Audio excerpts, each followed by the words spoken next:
Es muy común, desde los tiempos más remotos, atribuir por entero a una sola persona cualquier logro o avance de la humanidad, que además se logra en un único y trascendental momento, con lo que parecería que los avances humanos, en todos los sentidos, han tenido lugar gracias a personas realmente excepcionales, que actúan en circunstancias realmente prodigiosas y casi mágicas.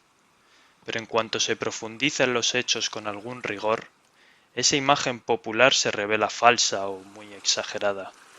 Si la humanidad ha progresado, ha sido por una serie de sucesivos avances, más o menos relevantes y decisivos, que se han ido transmitiendo y constituyen el acervo común.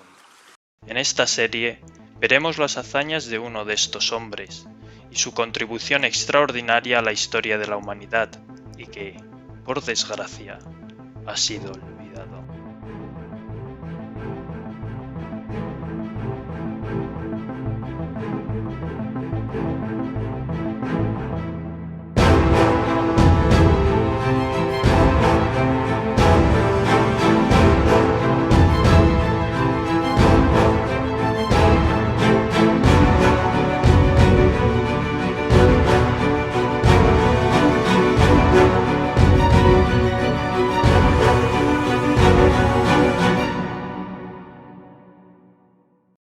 Así es como empieza el autor Agustín Ramón Rodríguez González su libro Urdaneta y el tornaviaje, el descubrimiento de la ruta marítima que cambió el mundo.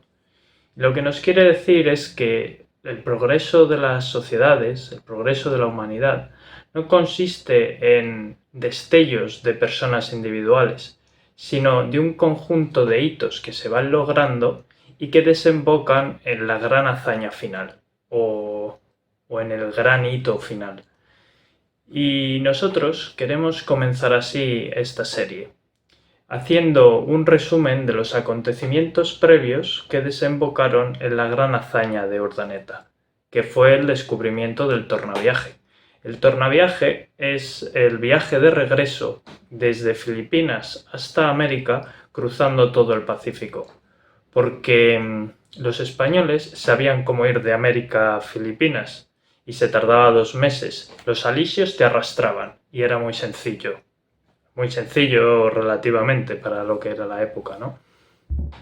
Pero el tornaviaje nunca se había conseguido, se había intentado varias veces y siempre había sido un absoluto fracaso, hasta que llegó Urdaneta y cambió el mundo.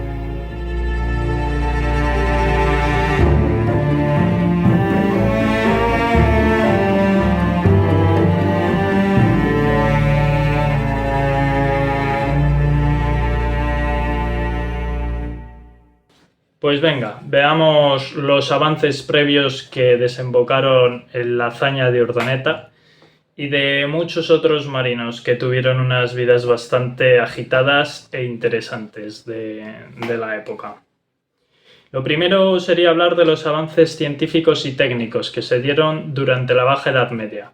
Estos avances fue lo que finalmente desembocó en la época de los descubrimientos. Se avanzó muchísimo en cartografía. La cartografía al final es la ciencia que trata de representar la silueta de la Tierra en un plano. Había dos escuelas cartográficas, no nos vamos a meter hoy en ello porque si no se haría esto muy largo, pero a quien le interese el tema y tenga la posibilidad de visitar el Museo Naval de Madrid, el museo se paga la voluntad, que me parece que son 3 euros, y las visitas guiadas son gratuitas. Entonces, si tú ahí te enganchas a una de las visitas guiadas, te van a ir mostrando, te van a ir haciendo un recorrido a lo largo del museo, donde te van a ir explicando la historia naval española, y llegado al mapa de Juan de la Cosa, que es la pieza principal del museo, el mapa de Juan de la Cosa es la primera representación cartográfica, el primer mapa que existe de América. Entonces, como es la pieza principal del museo, ahí te hablan detenidamente sobre la cartografía, la evolución de la cartografía, las escuelas que había y y demás. Y es súper interesante a quien le guste, vaya. Después tenemos una cosa de la cartografía, aunque hubo grandes avances, sí que no se consiguió resolver el principal problema que tenían. Y es que al ser la Tierra esférica, cuando medían la distancia que habían recorrido, esta distancia era curva. Y eso les generaba grandes problemas a la hora de plasmarlo en un plano, de llevarlo al mapa. Y esos errores que se iban cometiendo en las distancias al final eran acumulativos y hacía que ellos pensasen que habían viajado X millas y era X más Z. Entonces, ese problema sí que no lo llegaron a resolver y muchos de los problemas que tenían era debido a esto, porque pensad que tenían que cargar el barco con agua, comida para los días que fuesen a estar o los meses que fuesen a estar navegando. Entonces, eso era un gran problema que no resolvieron.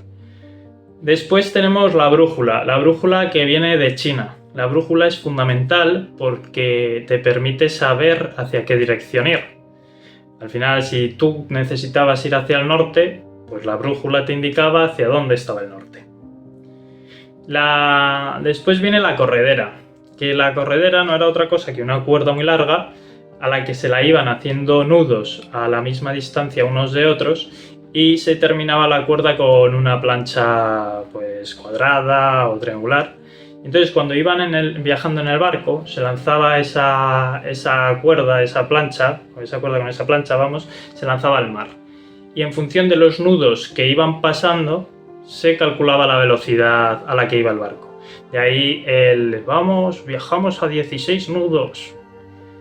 Pues, ¿cuál es la ventaja principal de saber a qué velocidad vas navegando? ¿O a qué velocidad vas avanzando?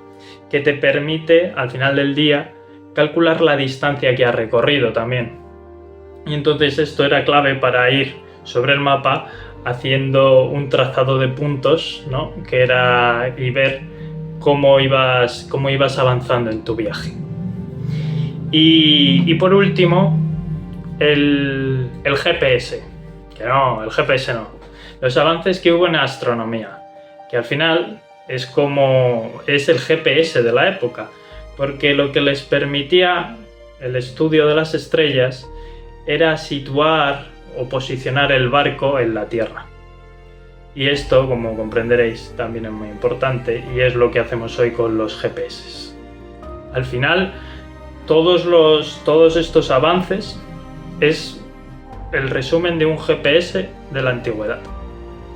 Y una vez teniendo los avances científicos y técnicos que te permiten poder navegar desde un punto A a un punto B, ¿qué es lo que hace falta? Pues hace falta el barco que te asegure que vas a llegar vivo desde ese punto A ese punto B. ¿Y cómo consiguieron estos barcos? Pues los consiguieron hibridando las dos ingenierías principales navales que había, que era los barcos, tipo de barco que se utilizaba en el Atlántico y el tipo de barco que se utilizaba en el Mediterráneo. Entonces, la navegación atlántica. Los cascos de los barcos se construían a tingladillo, que llamaban, o que se llama hoy en día. También, que consistía se utilizaba madera, ¿no? Entonces eran planchas de madera que se iban poniendo una encima de la otra para construir el casco. Esto lo que te permitía era hacer cascos más resistentes. Después, las velas que se utilizaban eran cuadradas, que te permitía aprovechar los vientos de popa para impulsar el barco. Y finalmente se utilizaban timones de codaste, que eran más eficaces a la hora de fijar el rumbo y de direccionar el barco al fin y al cabo. Los timones de codaste, vamos a aprovechar para ir poniendo imágenes de todo esto, porque de los ejemplos sobre las cartografías, las brújulas y demás, porque al ser tan visual lo que estamos hablando, pues viene de lujo para amenizar esto, ir poniendo fotos de lo que es cada cosa para que lo podáis visualizar, vaya, para que casi lo podáis tocar. Y bueno, ¿por dónde iba? Por los timones de Kodaste. Al final, para que para que podáis visualizarlo, os hagáis una imagen de un timón de Kodaste. Es el típico timón que vemos en las series o películas de piratas, que es un volante que al girarlo acciona un mecanismo que mueve el timón. Es simplemente eso. Luego pasamos a la navegación mediterránea. La navegación mediterránea se basaba en unos cascos que, al contrario que los hechos, se llamaban construidos a tope, que al contrario que los tingladillos, no se sobreponía el uno sobre el otro, sino que se juntaban por los cantos. Entonces, para poder construir esto, se utilizaba un esqueleto en el barco al que llamaban costillas, ¿no?, que envolvía todas estas planchas de madera. Y las velas que se utilizaban eran las llamadas velas latinas, que servían para aprovechar, o están especializadas para aprovechar los vientos de costado. Finalmente, los timones que se utilizaban eran los timones de remo, que se llaman, que era un palo, ¿no?, y la prolongación de ese propio palo es lo que era el timón, que seguramente muchos de vosotros lo tengáis en mente de haberlo visto alguna vez eso.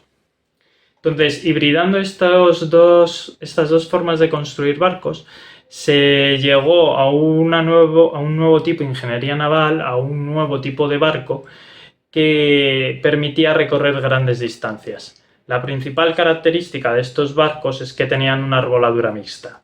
La arboladura, al final, son las velas que se añaden al barco.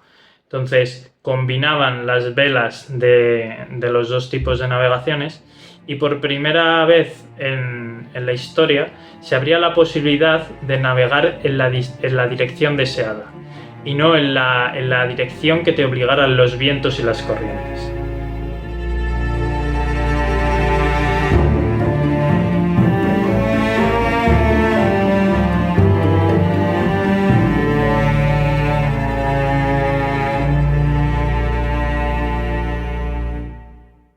Todos estos avances que se fueron dando durante la Baja Edad Media los fueron incorporando en su navegación y los fueron desarrollando aquellos reinos que estaban a caballo entre el Mediterráneo y el Atlántico. Además, que eran los reinos que tenían un mayor contacto con el Oriente y que venían con un gran impulso victorioso a causa de la Reconquista. Como ya todos os imaginaréis por el título del capítulo y por lo que estamos hablando, estos reinos eran Portugal y Castilla. Y estuvieron durante mucho tiempo persiguiendo el mismo objetivo, que no era otra cosa, el objetivo final, que llegar a las Islas de las Especies. Al estar ambos persiguiendo el mismo objetivo, estar en la misma competición, fueron surgiendo choques cruces de intereses y choques entre ambas potencias, que, por lo dicho anteriormente, eran las únicas que podían iniciar esta carrera hacia un objetivo muy codicioso. Y es que las especias eran muy valiosas en Europa, no solo porque conservaban muy bien los alimentos, sino porque era un producto de lujo que les modificaba el sabor. Las especias llegaron a ser tan valiosas que se guardaban con el oro, con las joyas, con los objetos valiosos. Y obviamente no era accesible a todo el mundo. Para hacernos una idea, la pimienta llegó a valer más que el oro, que el propio oro. O sea, eso ya nos hace un punto de situación de cómo de lucrativo podría llegar a ser este comercio. Y bueno, lo dicho, esto generó choques y rocecillos entre ambas coronas. Portugal fue el primer reino que terminó la reconquista, más que nada por motivos geográficos. El sur de España, todos sabemos, hace como una especie de embudo que termina en Cádiz. Entonces los portugueses, al encontrarse que no había más tierra que reconquistar, dijeron, bueno, ¿y ahora qué? Pues ahora a nadar como los peces al mar. Y sin embargo, Castilla le interesó durante mucho tiempo mantener con vida ese reino nazarí de Granada, que era el último bastión musulmán de la península. Le interesaba esto porque Granada hacía de puente entre África y el mundo musulmán y los reinos cristianos, además de que pagaban ingentes cantidades de oro, en forma de parias. Las parias eran unos impuestos anuales que pagaban los reinos musulmanes a los reinos cristianos y a cambio los reinos cristianos pues no atacaban a los reinos musulmanes. Y además de todo este flujo de oro que entraba a Castilla vía Granada, estaban todos estos productos africanos. Los más valiosos eran el marfil y los esclavos, y todos los productos que podían venir del mundo musulmán. Entonces era un reino muy lucrativo para Castilla, para Aragón, para los reinos cristianos en general, y se le mantuvo con vida tanto tiempo por esos motivos. Entonces, bueno, Portugal ya, una vez que ve que no tiene más tierra que conquistar, se lanza al mar con Juan I, el que gobernó de 1383 a 1433, y sobre todo de la mano de Enrique el Navegante, que era hijo de este Juan I. Enríquez, para los amigos portugueses seguramente, no lo sé, estoy inventando la pronunciación. Y bueno, este Enrique el Navegante es una especie de mito a nivel nacional allí en Portugal, un héroe de la patria, vamos, por así llamarlo. Entonces los portugueses continuaron su reconquista en África. De hecho, llegaron a tomar Ceuta en 1415, y el objetivo al final era proveerse de esos materiales tan importantes que había en África: esclavos, marfil y oro. Y finalmente, como ya hemos dicho, llegar al Extremo Oriente para proveerse de las tan ansiadas especies. En 1487 ya Bartolomé Díaz llega al extremo sur de África. A ver, aquí es importante señalar que el proyecto portugués para llegar a las Islas de las Especias era bordear África, llegar a la India y de la India saltar a aquellas islas. Y esto es porque se pensaba que era lo único que era posible. No porque se pensase que la Tierra fuese redonda, sino porque se creía que no había un continente en medio de aquel océano, del océano Atlántico. No había un continente en medio, y entonces no se iba a poder hacer escalas para llegar hasta las islas, dando la vuelta al mundo, básicamente. Entonces, el proyecto más lógico era bordear África, y como los portugueses habían lanzado los primeros, pues fueron los primeros en lanzarse a ello.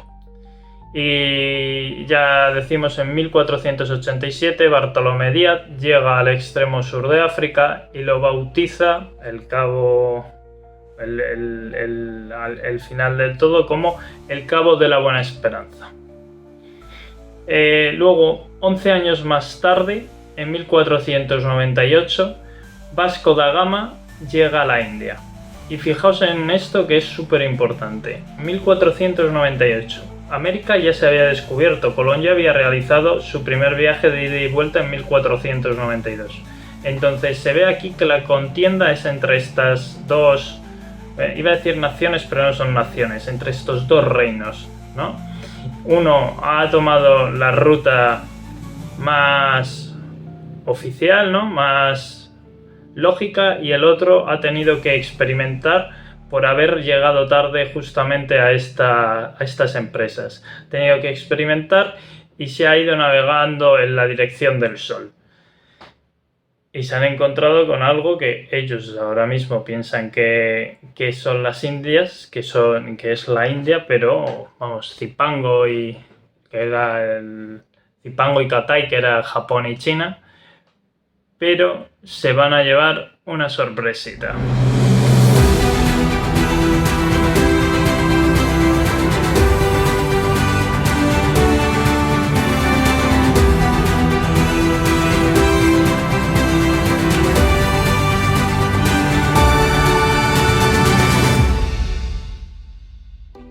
Como hemos dicho antes, este lanzarse al mar de los dos reinos no tardaría en generar conflicto.